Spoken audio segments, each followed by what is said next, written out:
Hey guys, what's up? It's Mabasei here, and today we're gonna have Miss Christina Hoff-Sommers tell us all about microaggressions.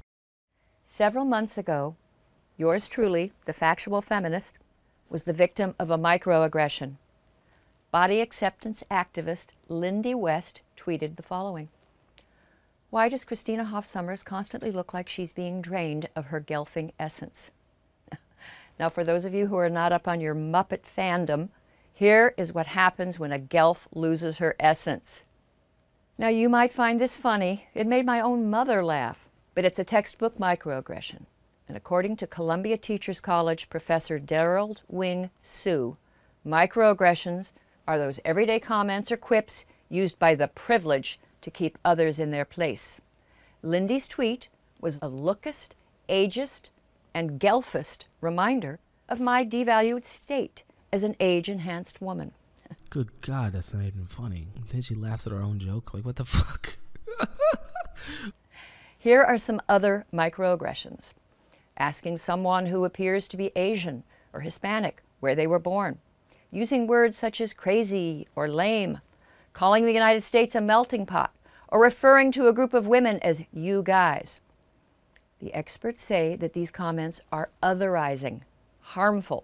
Now, microaggressions may seem trivial, but Sue and his colleagues argue that they're dangerous because of their triviality. Over time, the theory goes, microaggressions accumulate and form an invisible, relentless, and degrading system of control. Professor Sue summarized the damage they inflict in an influential treatise, Microaggression in Everyday Life. They deplete psychic energy, produce physical health problems, shorten life expectancy, and deny access to education. Colleges have acted swiftly to protect their students.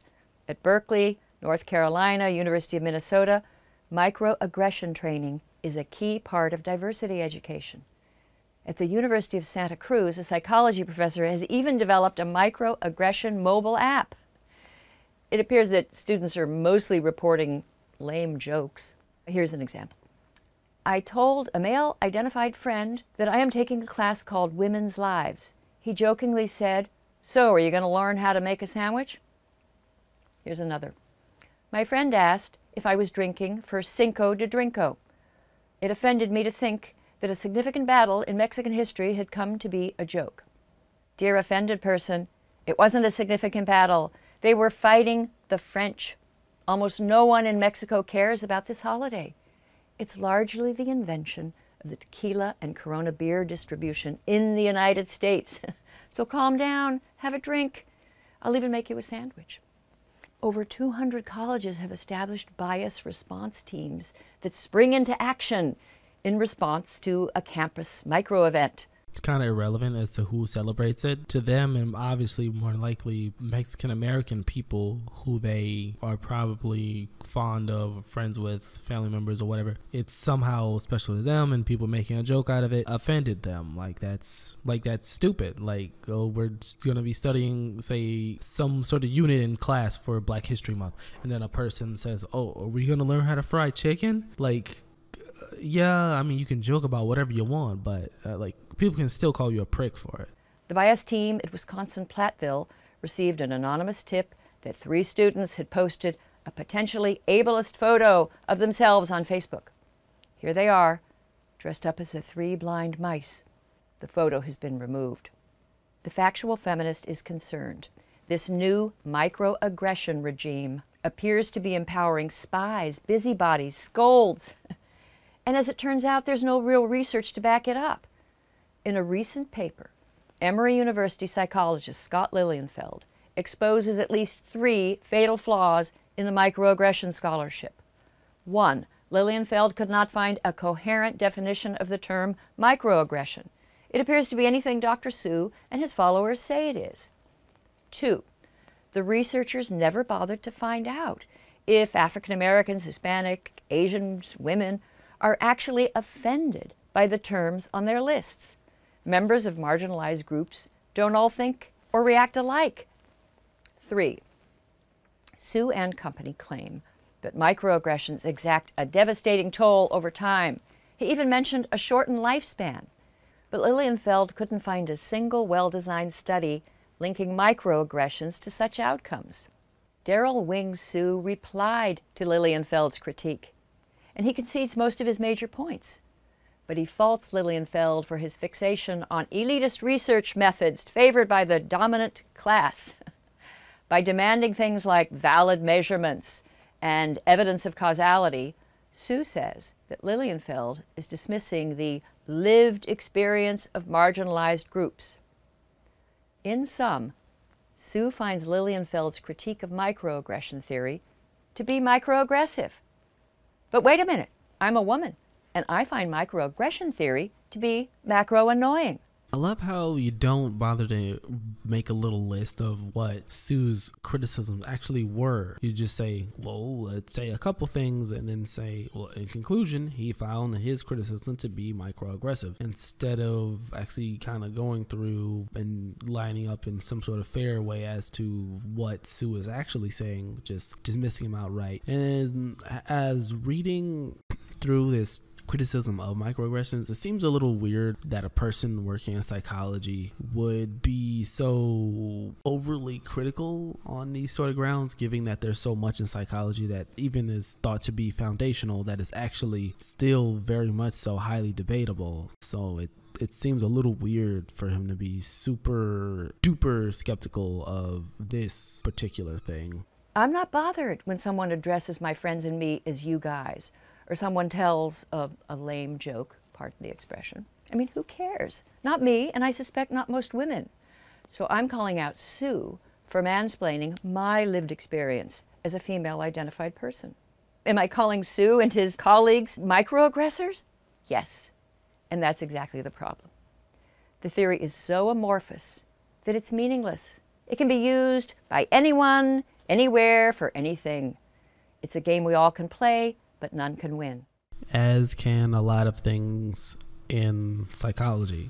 Like, anyone ever notice the phenomena if you read the DSM-5 or 6 at this point? Anyway, read enough diagnoses that you can start to feel like, oh my God, this fits my description. Like, oh my God, like, yeah, that's just how amorphous that is. That's why any decent psychologist that you're going to go to is going to want to talk to you and all that stuff for like at least 6 months or whatever before giving you a diagnosis. And even that, that can be overturned or affirmed or whatever by second opinion. It's not a hard science.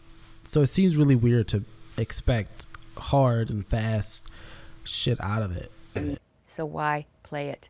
Now look, I sympathize with school officials who want students to be respectful to one another. I want that too. But as the American Civil Liberties Union says, verbal purity is not social change. Bias response teams, anonymous informants, mobile apps, these threaten free expression and suppress normal human interaction. Friendship is the best way to overcome bigotry, real or imagined, maybe the only way. A word to university administrators. There's no evidence that microaggressions are hurting your students, but your attempts to eradicate them are hurting freedom and friendship. Yeah, and as a Black identified person, I don't want to be friends with someone who would say something stupid like, you're pretty for a Black girl. Sorry, that person's a prick and they can fuck off and die. This is that bullshit right-wing status quo bullshit that people who are marginalized, people who are disrespected should do their best to try and alleviate other people's biases by being the best person that they can be and befriending them and showing them that not everyone not everyone in whatever group is the same, and we can be normal and cool and blah blah blah blah blah, just like you, white person. No, fuck that and fuck you. You obviously don't sympathize with people attempting to make people respectful because you're anti this. Like, it's not even a hard and fast thing that is usually prosecuted on kids or whatever. Like, the most I've heard is like people's administrators, maybe pulling people to the side and talking to them about what they've said. That's not actually hurting you. Like, that's so stupid. Stuff like that has been happening forever. Like, if you cursed while you were in school, from elementary to into secondary, you got pulled to the side and addressed about what you just said. If you said something really mean to someone, the same thing. It always happens. We never called this a suppression of free speech. We never have. Never. Like, that's stupid. Like, it makes no sense to attempt to equate like formal rules of engagement, right, on a school campus, college or otherwise, with fucking Orwellian style censorship bullshit. Like, come on, that's just stupid. That's total hyperbole. Harming freedom? How? They're not throwing the kids in jail. Like, come on, that's bullshit. If anything, if a person pulling you to the side and telling you that what you said was offensive, that's them responding to your free speech with their free speech. You are free to say what you want to say, but you are not free from the consequences, social or otherwise, that come from it, especially if it's not from, government officials. I'm sorry, that's not how that works. It will never work that way, no matter how many you right-wing blowhards want it to work that way. It's not how it works. No, people are free to call you whatever it is. You can ignore it or take in what they're saying and try to consider it. But either way, no one's going to stop them. But anyway, that's the end of her video, and this is the end of mine. I hope that someone got something out of this. If I'm off base, someone let me know, and subscribe if you're interested in videos like this. I'm Mabasei. I'd like to thank you guys for watching. Please remember to rate the video. Helps a lot, and I'll see you guys later.